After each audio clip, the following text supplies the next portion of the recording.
রাতুল মেঘলাকে গুলি করতে যাওয়ায় সাব্বির বিষয়টি দেখে ফেলে এবং সাব্বির যখনই রাতুলের কাছ থেকে বন্দুকটা কেড়ে নিতে যায় তখন অনিকও বিষয়টা লক্ষ্য করে।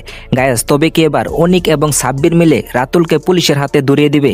গায়েস, গরিব ঘরে রাজপুত্র নাটকের 34 নাম্বার এপিসোডে আসলে কি ঘটনা ঘটতে চলেছে? হ্যালো গাইস, কেমন আছেন প্রত্যেকেই? আশা করছি প্রত্যেকেই ভালো আছেন। বরাবরের মতো আমাদের নতুন আপডেট ভিডিওতে আবার আপনাকে স্বাগতম। গায়েস, গরিব ঘরে রাজপুত্র নাটকের 33তম এপিসোড কিন্তু আজকে মুক্তি পেয়ে গেছে। 33তম এপিসোড আপনার কাছে কেমন লেগেছে অবশ্যই কমেন্ট করে জানিয়ে দিবেন।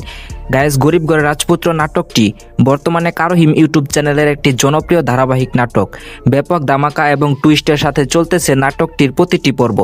তো গায়েস, গরিব ঘরে রাজপুত্র নাটকের 34তম এপিসোড কখন কবে মুক্তি পাবে তাই আমি আপনাদেরকে বলে দিব।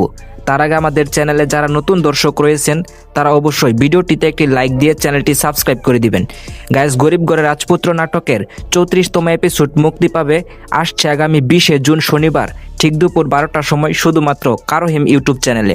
আর নাটক সম্পর্কে প্রতিনিয়তই আপডেট সবার আগে পেতে চাইলে আমাদের সাথে যুক্ত হয়ে যাবেন। আজকের ভিডিওটি ছিল এই পর্যন্তই। আপনাকে ধন্যবাদ সম্পূর্ণ ভিডিওটি দেখার জন্য। আল্লাহ হাফেজ।